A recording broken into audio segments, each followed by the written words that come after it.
We're live. Holy cow, we got so much going on. It's insane. We are joined by the incredible and inevitable, I guess, Tom Laidlaw.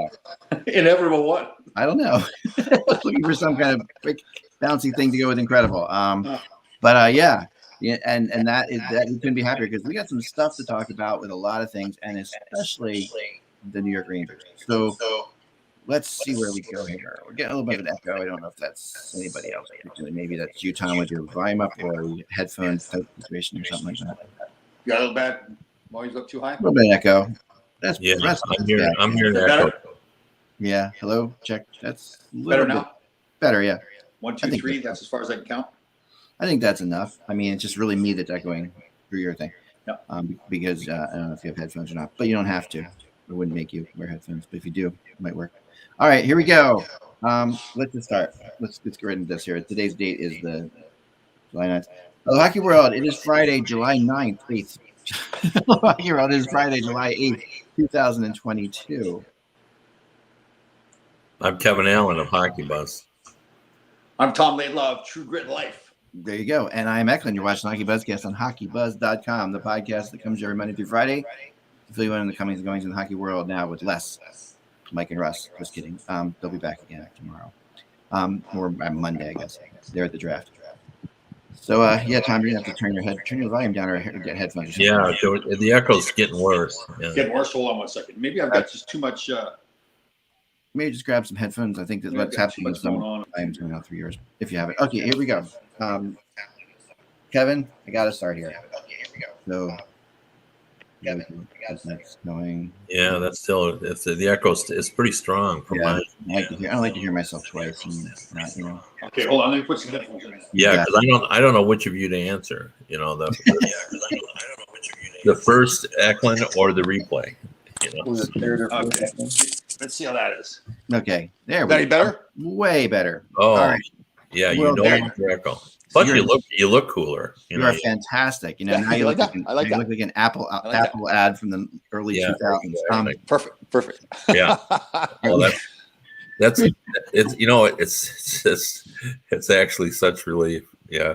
Can I just tell you a story too about I had problems with my car yesterday in terms of we ended up having to jump it, and I couldn't get it to hold a charge. And so I'm thinking, oh my gosh, this is the alternator, and it's an older car, and I was going to put a lot of money into it, and I just, dreaded that thought, and it just wouldn't recharge, and it should after you jump it, obviously, just at some point be fine again. But I couldn't get it to do it, so finally I gave in. I'm going to take it to my mechanic that we've been going to for 30 years. I drive it all the way there, and just for the fun of it, I turn it off and start it up again, and it started. And I just thought, well, that's cool. So now, it was fine. It just was so dead, the battery, that it really just needed a long drive in order to recharge. And I got home and I told my wife, I says, I know this just sounds totally weird, but I absolutely love my car right now. Like, I am so pleased with my car. Like that it rose from the dead. Fun back, yeah. It didn't cost me, $800 for a new alternator or anything like that. And I said, I just couldn't be happier with my automobile. Now, when's the last time you said that about your automobile? There's great irony here, Kevin, because yesterday I'm driving around, and what happens to me, but as I'm driving on the Pennsylvania Turnpike, just briefly, just to get something, the one time I left the house, this actually happened during the DeBrincat trade, which is fantastic. The one time I leave for the house, of course, DeBrincat gets traded during that period of time. I'm out, and I blow a tire in a car that's only like a year and a half old. Blow a tire, bam, right on the turnpike, pull over, got my son with me. I'm like, all right, get out of the car. I'm going to show you how to change a tire. This is your father-dad moment. So I take the tire, I get the jack out, I'm lifting it up, showing him how to do this, and lift it all the way up, take the tire off, and for whatever reason, the car rolls forward and just Oh my God. I thought it was it. I thought everything was parking. I don't know. I thought the parking thing was on there. I thought everything. So it just rolls forward and now lands on just the plain wheel. The wheel without the tire on it. Now I've got to find a place to put the jack underneath, because now the jack is not. It's not. It's just the jack went like this sideways. So now I got to go, and I finally figured it out. But it was hellish. It was just. Well, the fact that you figured it out is good, though. You showed us and things are going to go wrong, and you just figured it out. Right. Yeah. I learned that you have to have the car off when you change the tire, which is really something that I should have done anyway, which is so ridiculously stupid that I was cocky enough to keep because it was so hot. I'm like, you stay in the car, just watch what I'm doing here. But it's so hot outside. I didn't want him out, the Pennsylvania Turnpike. I just want to do it. I'm like, but you do have to have the car off to do it. Yeah. Did you put some blocks behind the wheels too? Yeah, I should have done something like that. Oh, okay. And we don't carry blocks in Pennsylvania. That's not something Yeah, I see. I would have known what to do in that circumstance. I would have called the tow truck. So, I had that option, but I thought this is a chance. Moment. I will tell you that one of the few things I can actually do with the car is to change the tire. I know how to change tires, and I've had to do it many times. But I was on the Ohio Turnpike, and I got a flat tire. I pull off the thing, and I just couldn't get cars just would whiz by the side of the road, and it was just scary. The tire was on the left-hand side, so I was on the road side. Oh, that's terrifying. And I finally gave up, and I called the tow truck, and I called the guy out, and he said, "You're so smart." He said, "We have accidents like this all the time." That's true. That's true. I was lucky that it was on the passenger side. If it was on the other side, I don't think I would have tried it. No, it's just scary. They don't move over, even though that's the law. Yeah. Oh yeah.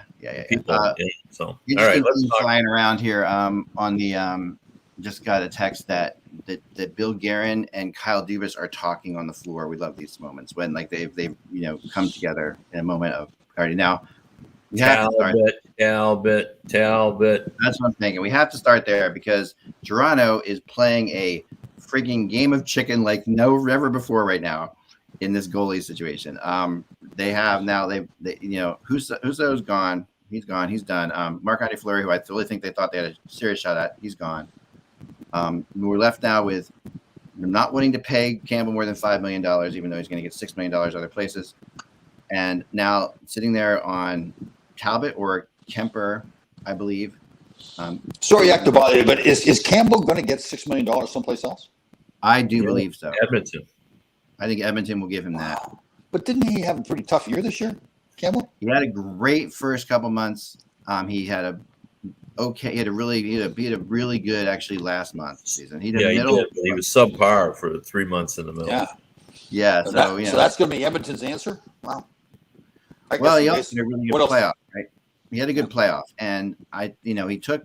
I mean, gosh, Toronto had a good playoff. They took Tampa to within one goal of knocking him out, and that to me is his reason to keep him. Like I thought, just because the thing about Campbell that you have when you ask people around the league, everybody thinks Campbell is a gamer. They think he's not necessarily the greatest goalie all the time, but they do see him as a gamer, and he's been shown to be a gamer. Like even if you go back to USA Hockey, Kevin, remember he was a gamer. He played big. Sure. Yeah. Big games for them in big times.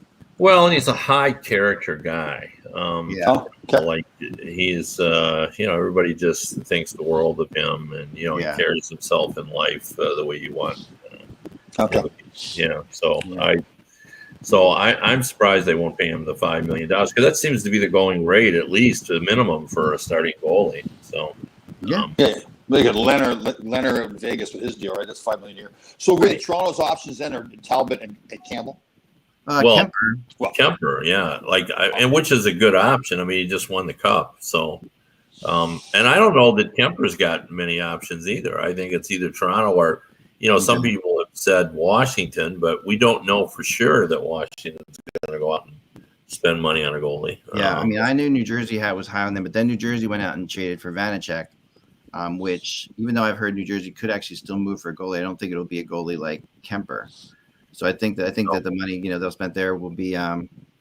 And I think that does pretty much narrow Kemper down to the Leafs. Right. And I really don't see any other options, unless the Leafs. Now the Leafs also yesterday in a kind of a surprise move, although Mike Agello was telling us this could happen for a while, moved Mrazek out, which was a smart move. But in order to do so, they had to trade a first-round draft pick, which is just like, holy cow. Wow. Yeah, I was shocked they were able to move him, but the price was high.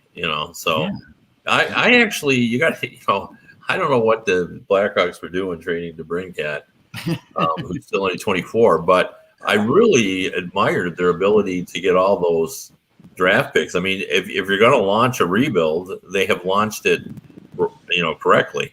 they've got a lot of guys. They got a guy that maybe is good as DeBrincat. I mean, I don't know. Maybe that's stretching it because he's averaging 2 goals, I think. But that Frank Nazar, has got some, he's a player. Magic in his game.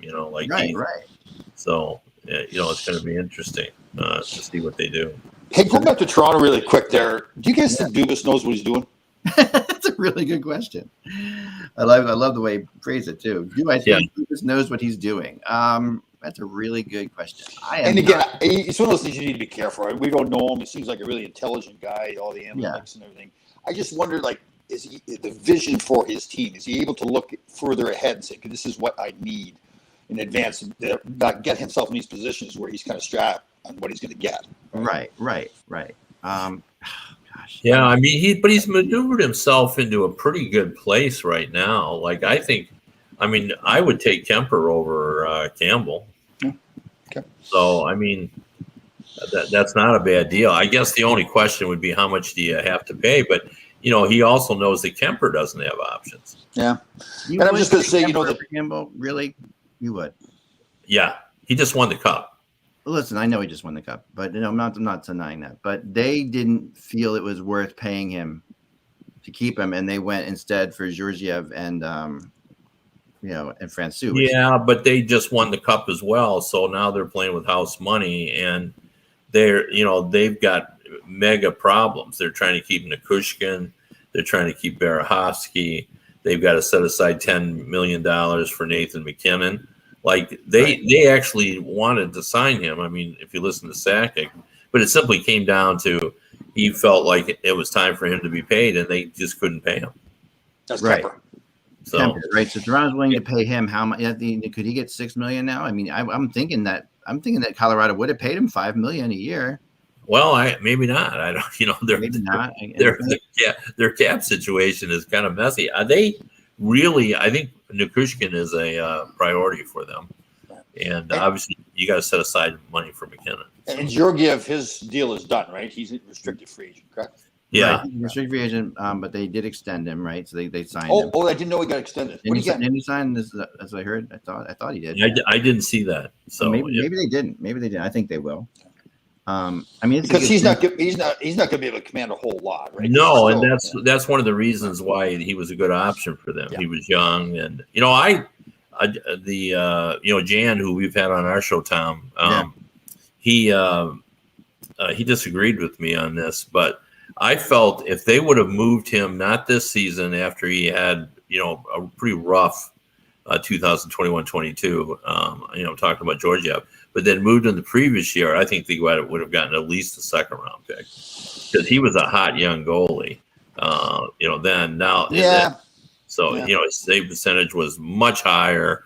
He was playing better, and everybody was talking about if you could get him, like I know Detroit was talking about him. Yeah, you're probably right.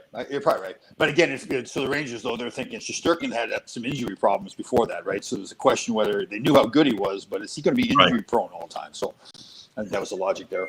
Right. Yeah. Well, yeah. I mean, I understand why they kept him. I'm just saying, I felt like I don't, like people are saying, well, they got 3 picks, but if you're picking in the 6% area, right. Now if you got 3 of them, you got, I guess, better odds. But I want you got to get picks in the top 2 rounds. Otherwise, all you're doing is we put the dice in my hands. Please. Yeah. Right. And I guess you got to think Colorado's kind of rolling the dice too, because you still don't know for sure with Georgiev how good he is. You think he's going to be good, but yeah. I just think, given their druthers, they would have signed Kemper. Yeah. But they simply just don't have the money to do that. So. Yeah. Right now, and so back to Toronto. Kemper, I guess, is their guy. I have serious doubts about that one. Because I'm as opposed to you, Kevin, I'm more in the Campbell camp in this one. But we'll see. We'll see how this plays out. I mean, I think if a guy wins the cup, then what you can say is that, he knows what he's doing. He's competent. That's a great team, but you still got to have, competent goalkeeper. I know. And he had that rough game that he came back from pretty good too. That was a pretty big sign, right? He did play bad, but he came back the next game. So he did. No, there's no question. But he played it. So Colorado, though, everybody kind of agrees that they won the cup in spite of him. I mean, that wasn't necessarily he didn't win that. Well, in that one game for sure. Like right. in spite of that one bad performance, yes. Right. I mean, he didn't win. I don't know that he won the cup as much as he didn't lose them the cup. Right. But in Toronto, they're not the Colorado Avalanche as far as talent, but they're a pretty talented hockey team too. They are. Right? So, it's somewhat of a comparable situation where Kemper just, like you said, was he great? Was he Vasilevsky? Was he Shesterkin? No, he wasn't. But the team still won. So, in theory, Toronto should be able to do the same thing as long as they get good enough goaltending from him. No, I mean, that's a good point, Tom, because, I mean, you say yourself, you think Toronto is a top 3 team. Well, if they're a top 3 team, then really all they need is a goalie who doesn't lose it for them. Yeah, so. Listen, like I say, to me, it's kind of a toss-up between the two of them, between Kemper and Campbell. I personally like Campbell more, and I think Campbell showed. The one thing I will say is that we know about Campbell that we don't know about Kemper is can they play in the pressure cooker that is Toronto? We know Campbell can do that. Yes, that's we true. don't know if Kemper can do that, and that to me is a little bit of a risky move for a team that is so close to winning. Like, if Kemper was twice as good as Campbell, I would be like, oh yeah, no problem. Like I would have liked Vanacek over Kemper. Honestly, I would have preferred, I just think that he's a little bit, I don't know. I mean, again, Vanacek over Kemper? Like Vanacek after that rough year he had last year? Yeah, I mean, listen, I know there's not a whole lot of logic to that, but as far as goalies, it's just my instincts on goalies from watching them play. I like that. I think Vanacek's got a game in him in the future. I might be wrong. But then again, I also like Francouz a lot, and I've said that before, and I think that he is going to be, I don't think Georgiev is going to be the number 1 goalie in Colorado. They don't either. So, yeah. Oh, really? Yeah, I disagree. I think he's got potential to be number 1 goalie there.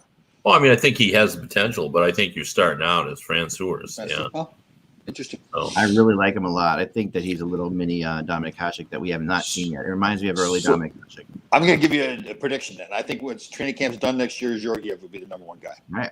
We will see. So we've got the other situation going on is what we talked about with the Cam Talbot situation. Now, Cam Talbot, his agent, have met with Bill Guerin, and they're not happy about the idea that Marc-Andre Fleury's extended there, right? And I can't really blame him. He had a great year last year, and he's last year didn't play in the playoffs until it was kind of all hope was lost, and then they put him in, and he got shelled. So it wasn't a great situation. They didn't do really good, great situation last year for Talbot. What does he have left in his contract? Like 1 year, I think. I think only 1 year, but I can look it up. Yeah, I think I may be the odd one out here, but I just don't think. Listen, I've heard great things about Cam Talbot, about being a good team player. I just still view him as a backup goaltender, though. I don't think he's a number 1. Yeah. Yeah, I kind of see him like I see Georgiev, honestly, to be honest. I kind of see them in the same boat. Like, and I know they both were really good backups in this situation. Yeah. Although I'm going to disagree on that. Like, to me, I thought when Cam Talbot came in here, he became more of a goaltender than they thought he was going to be. I don't think that's the case with Georgiev. I think that they believe that he's a potential number 1 guy. I don't think the Rangers ever felt that Talbot was the number 1 guy. Talbot only has this year, so he's a UFA after this year. right. Yeah. So once again, he's going to complain to Billy Guerin. Well, is he complaining or is it his wife? Because it was his wife that went public. Oh. So, Yeah, I don't know if it's got to be him, because one of my biggest pet peeves is when people blame their wives for things. It's got to be him. But she actually went on social media and just Did she really? Be coming from yeah. him. Yeah. Oh, wow. She came out. I'm sure he guns drawn. Guns were drawn. I'm sure he was thrilled with that. I mean, I don't know. Like, oh man, maybe he was, maybe he wasn't. But it's one way. Like, hey, your wife can talk when you can't, and she's a free person to talk as she wants to. So maybe that was something. Okay, sure, and she gets the message out. But that's a big pet peeve of mine. Yeah, well, you got to think about his career too. I know it's his wife; he loves her, women's rights, so but it's his career. Now, it's his career, yeah, and he's got to speak out. He's got to take responsibility for himself, and everybody else. I get that she probably just loves him to death. And she's protecting him. But let me throw this out. Has your wife ever said something without checking with you? Because mine, she wouldn't check with me before. I don't know who you're to, but Yeah. mine's Might pretty be. much an independent thinker who, she's, I Well, mean, mine is so. yeah, exactly. So I don't know that it could, necessarily should be on him. We don't know But I whether don't think either of our wives would go on social media No. and say something. Right. No, I don't either. But I'm just saying, Yeah. you don't know that, like you can't say that he was a party to it or even knew about it. I mean, Yeah. Yeah, Yeah. That's true. But still, though, I mean, it's like your agent going out and saying something that you don't want yeah. to say. Well, that's happened too. That's happened too. I know. Yeah. I mean, Walsh, put Fleury in a bad spot. I know. Yeah. Yeah. You know what? So, That's true. That's true too. All right. Another thing we have to discuss here is before we get into the Rangers, we're gonna kind of like work our way towards the Rangers by like 6 degrees of separation from the Rangers. We're gonna go to Tony DeAngelo, who's been part of the Rangers world, and today gets traded to the Flyers because he's a South Jersey kid. He's another South Jersey kid. We all thought. And his deal is done, though, right? He's like deal is done. 2 years, $5 million a year. Gets traded for now he was going to be a UFA. And the astonishing thing to me about sorry, yeah, because he signed a contract with Philly now. he has. Oh, no, was he a UFA or a restricted? yeah, he just signed a 1-year deal, I believe, with Was Carolina. he going to be an RFA? I mean, No, I think a UFA. I'm pretty sure. I thought he was going to be a UFA. Oh, okay. I'm going to look on that for sure. I mean, when I texted another GM, they said, well, that was crazy. He was going to be a UFA. The Flyers gave up a second, a third, and a fourth for him. Especially when he's going to be a UFA. If he really was going to be a UFA, I'll find out right now. I mean, Chuck Fletcher did that before with Hayes when he traded for his rights, and then he had to negotiate a contract with him. He had no leverage. Right. So I don't get what he's doing there. But. Yeah, I don't either. I'm trying to see. Our people are really good and have already updated this on our Cap Central thing. So I was hoping that they maybe hadn't. But here it is. DeAngelo, yeah, he was going to be a UFA. Okay, so just so everybody understands. So he's going to be an unrestricted free agent. So Carolina said they were right. Carolina said they were not going to re-sign him. So everybody knows that he's going to be available. He was allowed to talk to teams. He was allowed. Right. Carolina gave him the right to talk to teams. So I just think that's.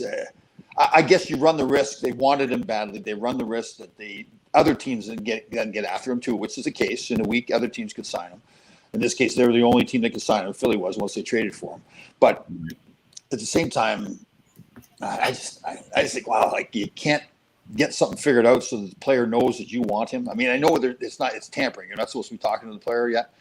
Although that's right, because they gave him the right to go shop himself around, right? Yeah, so they could have been talking to him. I mean, they were allowed to talk to him, and like we know that tampering doesn't happen, right? But Ville Huso's rights were traded, and he was signed to an extension within 35 seconds of each other. So, like, I mean, the reality here is, why don't you just wait?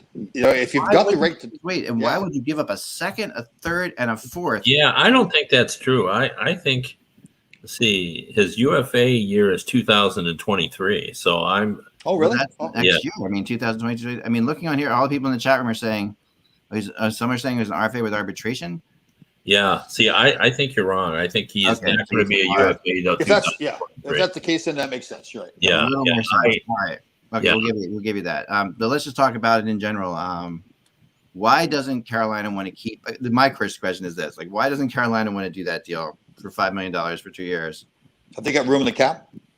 Yeah, and they were in a situation where he had a great year for them, right? Yes, yes, he did, and I think that is a question that should be asked. That's what I'm saying. Well.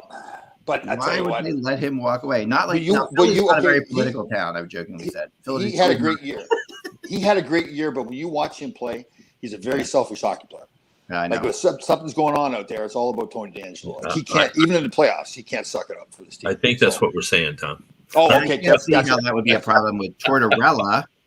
Can that be a problem with Tortorella, Tom? I mean, I think John Tortorella might have an issue with a player like that. Oh, well, didn't Tortorella have him in New York too?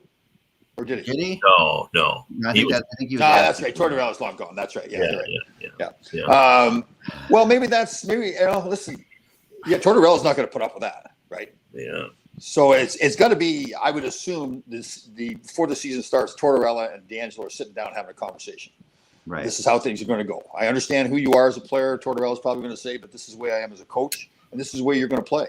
And if you don't play that way, you're going to be sitting up in the press box. Well, but my question though, about this, which is kind of probably more important, especially if you're a Flyers fan, we're talking about them going after Johnny Gaudreau. Where is that money coming from? Yeah, you're giving Tony DeAngelo, paying him $5 million. Even if you get rid of Van Riemsdyk, that's right. They couldn't re-sign Giroux because they didn't have any money. So you lose Giroux. Yeah. Right? Your captain, and you sign Tony DeAngelo. And I've heard flat out that Gaudreau is pretty much coming to Philly if Calgary doesn't, if he doesn't return to Calgary. And I'm starting to think he might be returning to Calgary, and that might be why this move was made, because I think that they felt like it was solid to get Gaudreau, and if they're making this move now and they don't, it implies to me that they're using Gaudreau's money already. Like, I agree with what you're saying, Kevin. Like, to me, they're looking at saying, okay, that they can't do that. So maybe we're going to see, maybe this does mean that Johnny Gaudreau's returns to Calgary, that they get this deal done. And it becomes like the, kind of reminiscent of like the Steven Stamkos sweepstakes a few years back, where it looked like he was going to Toronto, and then ends up staying in Tampa. And I think that maybe what happened with Gaudreau at this point. Is there other options for Gaudreau? I mean, he'd go to Jersey, right? I mean, Jersey's definitely going to make a mega offer, I was told. They'll make an offer that will be better than anybody else's offer.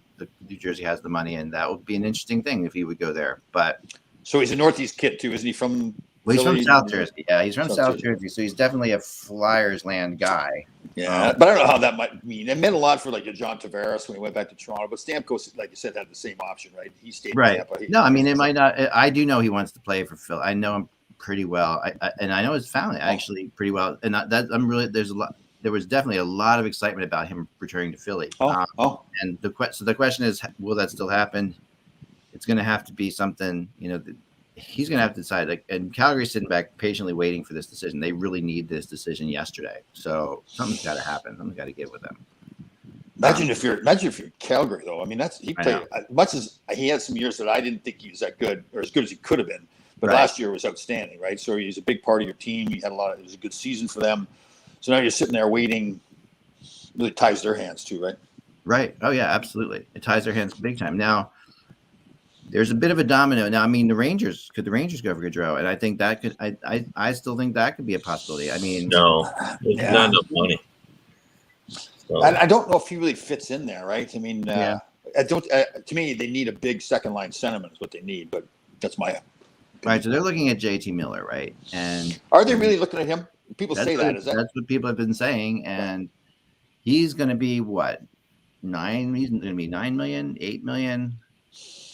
Well, I mean, right now he's less than that. He's $6 million, but he's got one more year left. He's got one more year. So after that, and the other name that flies out that you can't not talk about now that what's happened with Chicago has happened is Patrick Kane with the Rangers. And that's been something that's been flying around forever too. And that seems like, from everything I've heard today, Patrick Kane is not happy about what happened. He's not happy. And they're willing to eat salary, retain salary, right? But they want a king's ransom, and so. Well, the Rangers got a lot of assets, right? A lot of good young players, a lot of draft picks. Yeah, but I just saw the great Larry Brooks, who covers this team better than anyone. He wrote an interesting column where he said, to give up on these young assets really doesn't make any sense in his mind. True. Because Kane is how old now? Yeah. Well, Kane has got to be 33, 34, 32. 33. You can put it in the chat room. I'm looking into this rumor, guys, as well. I posted just a little bit ago on my rumor tracker that I've been hearing it was in discussions, and that is Matt Murray to Toronto. I'm not sure that it's done, but that's okay. So let's throw that in for a second. We'll get back to Patrick Kane. Matt Murray is your answer at Toronto. I actually just don't even believe that. Yeah. So he was in the minors last year, wasn't he? He played in the minors too, didn't he? I just don't believe that. No way. If they do that, then Dubas does not know what he's doing. Answers our question right there. That's well. I mean, there's the thing about that. We can sit back and just say Toronto really needs two goalies now, right? They do because they don't have either. They don't have an NHL goalie on their roster, so they, as a team of that level, needs to have a backup as well as a starter that can play. That's where I wonder. And I get you. Like in some ways, you could say, well, Dubas has put himself in a good position, but the other way, you're saying, well, is Matt Murray your option? Matt Murray played in the minors last year for a little bit. Yeah. I just, and if. Plus, what is his contract status? Yeah, I mean, it would have to be. I mean, now I think he's got a few years left. Yeah. He's got a few years left, but but yesterday there was a deal worked out to trade him to Buffalo that he nixed. Yeah, for sure. But Buffalo. Whole lot different. They're not Toronto. Yeah. Not Toronto for sure. I don't think he would nix the trade, but his contract status is this year and next year. He's got 2 years left at 6.2. Right. Yeah. Ooh, see, you're going to pick up a backup goaltender for $6.2 million. You won't pay Campbell. Yeah. See, that's why. Maybe. I mean, considering he was almost a buyout candidate, perhaps you can get Ottawa to take some of that money, right? I don't think that's impossible. Well, I'm going to roll back to where I started this conversation. Okay. I just don't believe that. I just don't. Like, Toronto is too good a team to entrust next season to Matt Murray. Right. Yeah, maybe as a backup, but a backup at $6 million. Well, a backup at $6 million would be pretty insane, and you have to have. And I mean, especially they're not a team with like copious amounts of cap space. Although they might be moving Nylander today as well. That's been out there. And New Jersey's in on that. There's been a New Jersey Toronto pipeline for a little while now, and I think that's something that could happen. But I'm with you guys on Murray, and I just again, I think that these are major risk players, and that's again why I'm. Well, even with all those goaltenders other than Kemper, really, right? Wouldn't we put him at the high as far as being unreliable, like up and down? Yeah, I would say he's the riskiest. Cam Talbot, least risky. Kemper hasn't Kemper been the most steady? See, I personally think Campbell is the least risky because although he's not. No, you can't. The guy just won the cup. Kemper, even if you accept the idea that all he did was not lose it, you still got to perform in high pressure situations, and he did. Yeah, okay. I mean, and it's just that Campbell had such an up and down year last year too, right? He was good when he was good, but he had stretches there where that was the question marks in Toronto, the defenseman and the goaltending. Right. You're right, but he did bail out his team a couple times, like where I agree he did. Yeah, it's just a question of is he going to do it all the time? Like I don't think that Toronto series goes past 5 games without Campbell. And the Toronto Tampa series goes past 5 games. I don't see, but I mean, and Kemper got chased a couple times in the playoffs, and then did have a great game. The game after he got chased in the finals, they came back for. He did play his best game as a Colorado Avalanche player, no questions about it. He was great, and he and I've been one who's said that. From talking to people that he's not a big time guy who loves the pressure. So he showed he could do it, and I have to admit that, whatever I was feeling was wrong there. So I'm not saying that he's not worthy of looking at, but oh my gosh, just to well, he's played for some pretty defensively challenged teams in his career, and he's got a .917 save percentage. True. Sure. So that's all. That's a good point. So is Campbell, though. I don't know what Campbell's save percentage is, but in career, but he's played for tough defensively challenged. I mean, the Leafs were definitely defensively challenged last year. So yeah, for sure. So you got the great Leaf team there, all those big power forwards. They've straightened up their defense a little bit, and goaltending is a question mark, right? Yeah. So I mean, there's a certain window for all these players. I mean, salary cap because of salary cap issues. So saying, all right, if the goaltending is the issue, then our options are Kemper, Campbell, or potentially Cam Talbot. Right. I think that's what it comes down to. But that isn't to me. But listen. I know you're not going to get Vasilevsky. You're not going to get Shesterkin. You're not getting all these high end guys. But I guess that's just. You're not. You're right. I mean, you're not in the in what should be happening. Based on everything else, let me throw a wild one out there. Does Carey Price go back to the Montreal Canadiens? Yeah, we don't even know if he's going to play. Yeah, I know. Yeah. There's a goaltender you think if he's available, I mean, he's proven he could be the best goalie in the world. Right. No, if he is healthy, but it really feels like he's not. And it really. Okay. No, it doesn't. Plus, he's $10 million. And I don't know. Montreal would probably keep some money, but hey, still. Yeah. You're not going to get. Let's put it this way: you're not going to get Carey Price for $5 million. So. Yeah. You're not going to. That's true. Yeah. So Tom, what are your thoughts? Getting back to this before, Patrick Kane. Sorry, we interrupted that. Patrick Kane, JT Miller, and the Rangers. Well, what do you have to give up for those players? A lot. for a whole lot.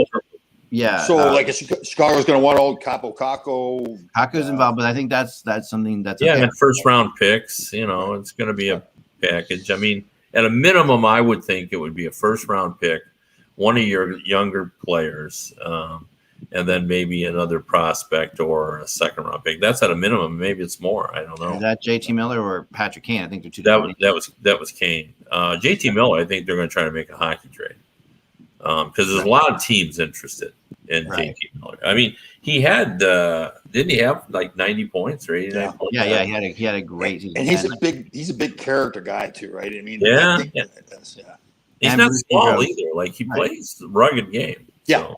Totally. Boudreau loves him, right? So Boudreau loves him too, which is, that Vancouver could very well keep him. They really could. That could still get done. Yeah, that's another good point. Like, I understand sometimes when people teams are trading these players away because everybody else wants them. Well, why are you trading them away then? Like, especially younger guys, like to break it there.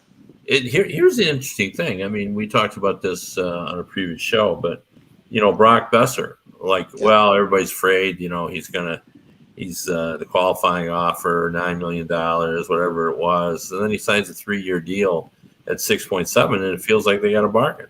Yeah. Now they got Brock Besser for 3 years. Right. I don't know. I mean, maybe they just re-signed Miller. Because Vancouver 2 years ago was a hot item in the playoffs, right? They went on a little playoff run. I think they're a team that if there's a team that could bounce back this year, they're definitely one of those that could bounce back. They're in line, right? Especially with Jimmy Rutherford there. I mean, he's got a proven track record that he knows how to build a winning hockey team, right? So he's not going there to maybe. I mean, you do a little bit of a rebuild, but are they in a rebuild mode, or are they there to win now? Well, yeah. Just look at the two there. You really need a really exceptional defenseman, I think, to win, and they've got one in Quinn Hughes. I mean, you need goaltending. I like Thatcher Demko. I do too. I think he could be a top goalkeeper. And then up front, they got tons of talented players. Yeah, so, I agree. And why they get? I mean, they're not saying they're getting rid of Miller. People are speculating. No, right? They're just in a salary. They're in cap hell. And it feels like Horvat or Miller, like they can't keep both of them, and that's what people have been saying, right? So. But I wouldn't count Jimmy Rutherford out. He's figured out those things before, right? True. I just, No, I mean, you're right. That's very true. That is very true. Indeed. I mean, so then we have to go to Ville Husso, Kevin, who was one of those guys that everybody was talking about with Toronto, but in swoops Steve Yzerman and ruins the party. Yeah, he does, and I'll just look at it first from the Detroit perspective. If you're Alex Nedeljkovic, you've gotten to come back, and it's not really his hometown, but he played in Plymouth in the OHL. He's settled in here. He's married a local person. He said for the first time, his wife was in school, so he had to leave her in Michigan while he would go join the team in Carolina. So now he's home. Now all of a sudden, you think you're the number one goalie, and Steve Yzerman goes out and pays another goalie more than you're earning. Right. And what that says is, I didn't love you last year, Alex. I might have liked you, but I didn't love you. And so I'm sure that's got to be a little difficult on him, because the worst case scenario, he's a halftime goalie now, or no, that's the best case scenario. The worst case scenario is he loses his job. He's a backup. But from what's going on, I think that is his wife on Twitter? Not that I'm aware of, yeah. Or make any Let's comments. get her on the show. Come on. So Yeah, that's good. We'll get it going. Yeah. Uso is, I thought he was the plan B for everybody. Edmonton, Toronto, like Washington. I thought he was the plan B goalie for all of them. Yeah. Because he had a good year last year. He took Bennington's job, and then, of course, he gave it back in the postseason. Yeah. So, He definitely did. And Stevie Eisenman, well, maybe he's going to rebuild quicker than we thought, right? yeah. A lot of cap space there. Yeah, well, he had $35 million to play with, and now he's got $31 million. So would think he'd ever do Evander Kane? Would he? No, he's not doing Evander Kane. I'll tell you who I think he might consider. Now, this is total speculation. Right. No, it's gospel. It's gospel. No, it is not. But just hockey buzz, Kevin. You're allowed to go ahead. Evgeny Malkin. Whoa. As I recall, if I'm not mistaken, Malkin grew up a Red Wings fan. Oh. I think there is, he likes those original 6 teams. Well, why wouldn't Steve Eisenman do Kane then if he do Malkin? Because the reputation? Yeah. Yeah. Well, yeah. I mean, I think, he doesn't want any problems, so unless he believes Kane is completely reformed. So. Yeah. It's been a while since Kane's had any real problems. I mean, yeah, you do kind of wonder. Listen, I didn't think. I'm Kenny sorry, Holland you're thinking Vander Kane. I apologize. I'm talking about Patrick Kane. Sorry. yeah, okay, gotcha. Never mind. Yeah, Vander Kane. Yes, it has not been that long since Vander Kane's had problems. I apologize. Well, I was going to say, wasn't it just last year when he? Yes, it was. So yeah. What did he do last year? Was it last year? During the COVID, he just. Oh, that's right. Yeah. Skirted the AHL rule, not the NHL rule, but. Or well, maybe that was the season before he actually did that, right? Because then he missed, and then he came back and played. Yeah, and then they said, no mas, we don't want you anymore. Right. And then Connor McDavid said, "Come on to my house," right. and we'll be friends. and they're they're friendly on the ice. Yeah, they were, and they play well together in the sandbox. Right. They get along great. Has there been any talk of Edmonton trying to re-sign him? Yeah. Oh, yeah. I mean, Holland said that he was going to make every effort to do it. I mean, he has to. Yeah, totally. Connor McDavid, he has to. No, well, McDavid really you're right, Kev. Because the statements by Draisaitl and Connor McDavid when they got beat out were pretty clear. That this was nice that we got this far, but they're not sassified, right? This is no. And, I thought their comments were great. They made it very clear. And when I listen to that, I the first thing that struck me is who's working for who now, So because I thought it was pretty clear, and boy does he have leverage, Connor McDavid. Yeah, because there is no other city that has faced this quite like they have in terms of I guess Winnipeg.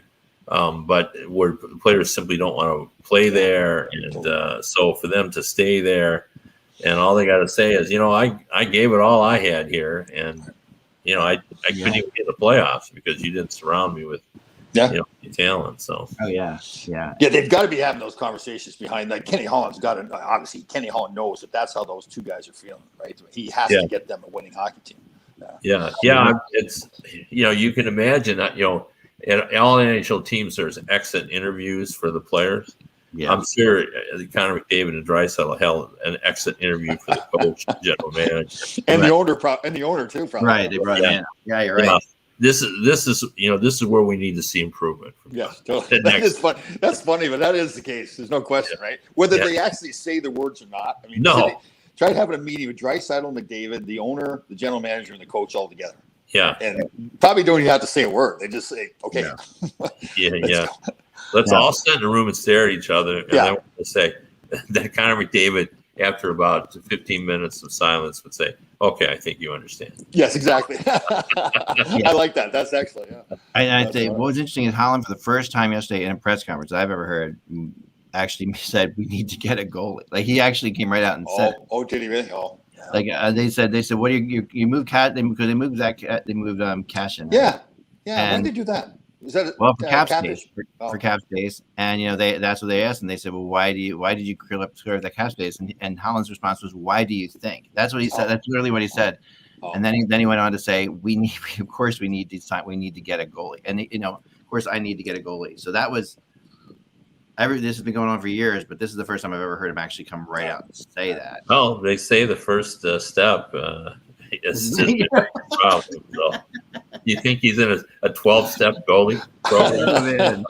Hi, my name is Ken, and I need a goalie.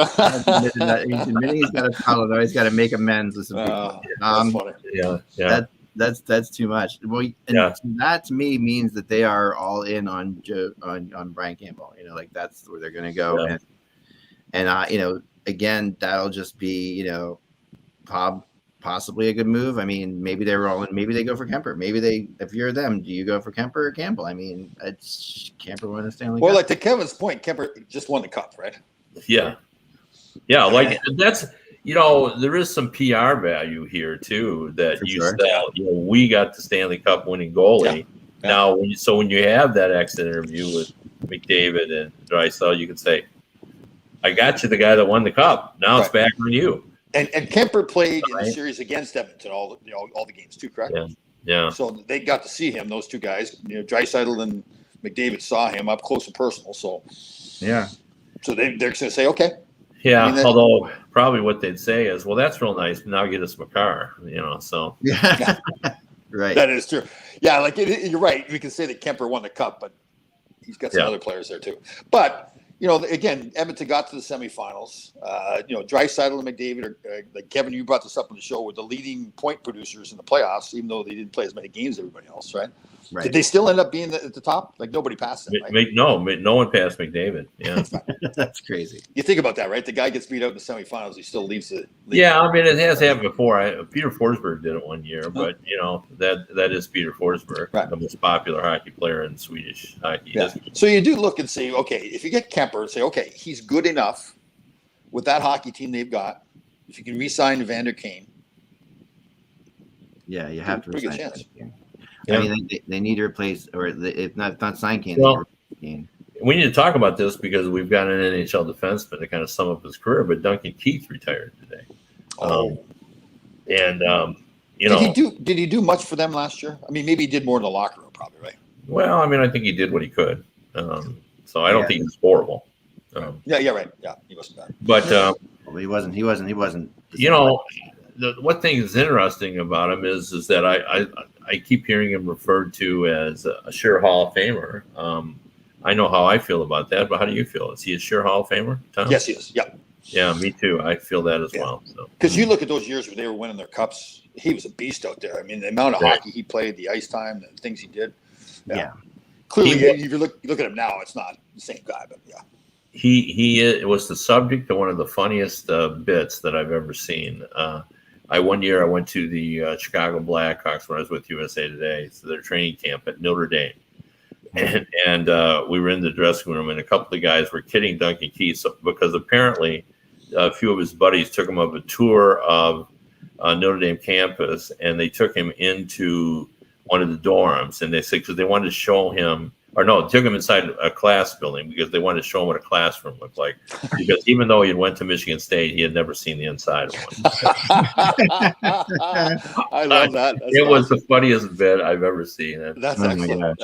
That's really good. And Duncan Keith just roared. It was a good bit. I don't even remember who pulled it off, but that's funny. That's funny. That's amazing.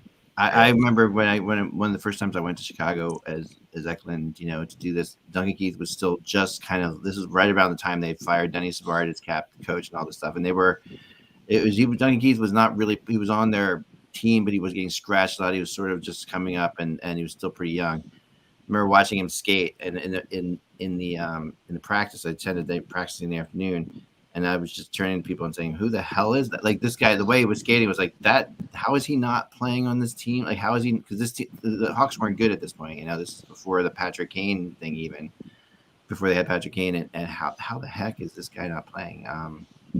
Speed kills, just phenomenal speed. No questions about it. Yeah. Yeah. And he's such a competitor guy. He could do everything. Power play, penalty killing. Yeah. Oh, yeah. And sure. There aren't, there are some pairings that, we're always going to remember. I always remember Mark Howe and McCrimmon as guys, Lidstrom and Murphy. Yeah. There are some pairings. And Duncan Keith and Seabrook. Oh, they're good. I will remember too. It's just seemed like the perfect pairing. And there's days where they were winning the cups. Those two guys, they played so much and did everything. Right. Played hard, physical hockey too. They were. Yeah. Oh yeah. There is a little bit of a recapture issue with this cap wise. I'm not really a salary cap guy, but for Chicago's going to end up paying some money or losing some money with Kane retiring. But I don't really know exactly how that works completely. But we'll see. We'll see in time. With Keith retiring, you mean? With Keith, I'm sorry. Keith. They are going to end up, paying because of that for sure. So. Yeah, it'll be. He still has like 5.4 million left on his thing. But this does help Edmonton quite a bit. Obviously, this puts Edmonton in a spot where they, Evander Kane and Kemper/Campbell are doable now. I think with moving him, cashing out, and losing this contract. Do you think that Kane? Do you think Kane is going to want to go back to Edmonton? I mean, there's got to be other teams that are interested in him, right? I think he does want to go to Edmonton. Really? Yeah. I think he doesn't see it as going to Edmonton. He sees it as going to McDavid. So right. Right. But if he's gonna command a 5 or 6 year deal? I'm not sure I'd give it to him. I don't know. Can he really get that? I'm not sure. That's the thing I'm not sure about. Yeah. Anywhere. But that's the thing. Some other team out there is saying, "Wow, we need him." There is not too many Evander Kanes out there, right? He's a big, strong, physical player that can score. I agree. I think we'd all agree. I think everybody would agree, probably even Evander Kane, that it's a gamble because we don't know how he's going to act off the ice. But if that's the acquisition price for somebody else, I don't know. But you do run the risk too, right? That that you've seen it. Again, it's unfortunate to say this. Does he sign a long-term deal and then doesn't play the way Evander Kane played last year with the Edmonton Oilers, right? Although you'd think with McDavid he would. Yeah, good point. Yeah, good point. McDavid's going to push him. Can not let him slide, right? Yeah, that's a good point. That's an excellent point. Yeah. There are other places there you could go, though. I could see that totally happening. And then there's the other issue of does San Jose still own his rights, because that's still up in the air from. Kevin and I talked about that. I don't even know how he played this year because that thing hadn't been this. It's pretty astonishing. Yeah. Yeah, and they've just let it go. I don't know. I mean, if you're Evander Kane, do you go in and say, "I'll bet you that I stopped gambling"? Right. I'll bet you that I stopped gambling. You're smart ass today, aren't you? You're in a roll. But my point of that is you can't be sure of that. As long as he's going to visit casinos and stuff, to get himself in bad things happening. Yeah, you get himself in the position that he did, that bad of a position financially and personally. I mean, he's got a problem. I assume he's got some problem. He doesn't visit the casino, he just pops on his laptop. I mean, it's not like, that's the thing. A person like that has got a real issue like that laptop. Yeah, although I think it's the in-person appearances that have caused him the most difficulty. Right. Yeah. Because you're in public. When you're gambling in your hotel room, there's no witness, so, no one's snapping a photo of you. Those kind of things. So that's a good point. That's really true. But it really wasn't him getting his picture taken in the casino was a problem, was it? Wasn't it just he racked up so much debt? No, for sure. But I do think that beforehand, I think the team was aware of what was happening with him. Yeah. And you're on such a spot because you can't tell people how to live their lives. Right. Well, we had that referee Tim Peel on our show yesterday, that Thursday show. Ron Gresham and I did. That was a referee that got himself in trouble for making that comment. Right. He brought up the gambling issue that I did not see. Either the league brought it to him, or he thought of himself that the league has those as you guys know, the leagues have those partnership with the gambling houses now, or what they call them, and they felt like he was going to retire anyways in 4 weeks. So this was a great opportunity, based on what he said, to show their gambling partners that our referees do not fix hockey games by calling penalties that shouldn't be called. Right. Interesting. So yeah. So and then you got to wonder if they're the league. Yeah. I mean, you want Evander Kane in the league because he's a great player. but he's gambling. I mean, again, they say they did an investigation. There's no proof that he gambled on hockey. But maybe he had somebody else. Who knows? He didn't have somebody else do the gambling. Yeah, there's so many ways to protect that. I mean, yeah. Plus, it's so hard to gamble on hockey. A hockey player would know that. Yeah, because a hockey player would know that. And I guess the only thing that they could, and again, I'm just speculating, is if he's playing in a game that he bet on, there's potential that he throws the game. Yeah, that's the only fear that everybody always has, right? But I think that feels unlikely. Like I feel like a player would, if they're going to gamble in a game, they're going to gamble for them and not against themselves. Like and how practical is it for a hockey player, unless you're the goalie? You can't, if you're the forward, even if you're a defenseman, there's a guy behind you that may, prevent you from doing that. How can you throw a game in hockey? And if you do throw it, the players are going to know, right? I mean, like your teammates are going to know that the guy's doing it too. So. Right. It's gonna I don't see that happening. In any, I don't know. It seems incredibly unlikely. So then back to him signing someplace. Then right. Again, I do believe I don't know if I would do it, but if I'm another general manager and I believe in what the guy does on the ice, and he does a lot on the ice, do you give him that 5 or 6 year deal at what, $6, $7, $8 million a year? I mean, isn't he that level of player based on what he does on the ice? Yeah, well, and also you're going to be faced with the possibility that the arbitrator could award, say his contract is now back in business with the San Jose Sharks, and then some deal is going to have to be made with the Sharks. So. Right. So if that happens, clearly they don't want him back, and he doesn't want to go back there, so they've got to trade him with that. They got to trade him. They got to trade him to the team that re-signed him. So. They've already traded him to Edmonton, really. I mean, and that's what's so weird about that. So they'd have to work. I think they'd have to work out something with Edmonton. If it depends, I guess where we resign. Right. And the CBA, unless they've negotiated something else, says that you cannot redo an existing contract. Once that contract is signed by both parties, that's it. You can't rip it up. Like even when the player signs another contract after that, people are calling it an extension to the existing contract. It's not an extension. Right. It's a new contract. Right. So. Unless the NHL and the NHLPA got together and said, okay, just for this case and this case only, we'll now void that clause in the collective bargaining agreement and we can rip up his contract. But the problem then becomes that precedent, right? That's why both sides. Well, I don't even think they have to do that. They'll just have to trade him back. There's only one problem with that. They'll have to accept the new team his older contract. Right. So if he signs a newer one, like just say, he wants to go to the New York Rangers. The Rangers said, you can come to New York. You want to play here. It's a great place. You'll be with the talented players. We got a chance to win a cup, but we're only going to give you $5 million for 4 years. And now, what if he gets awarded back to San Jose? And what's his price there? 6 something? I can't remember, but what's he got left on that deal? $6 million a year or 3 years or something? I thought it was like almost 7. I thought it was almost 7. For 3 years. Yeah.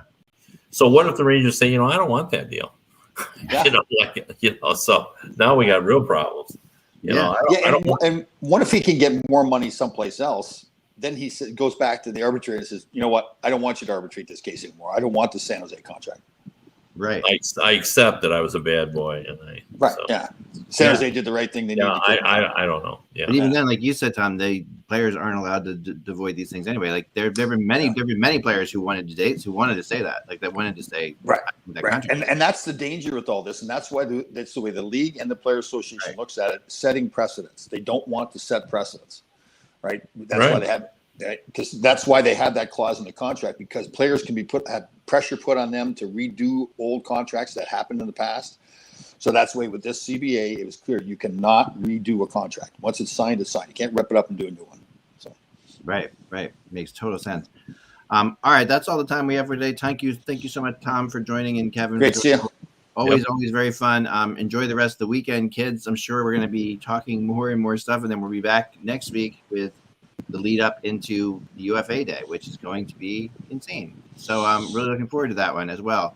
Remember, folks, without the buzz, it is just hockey. We will talk to you all on Monday. Thank you. Thanks, guys. See you, everybody.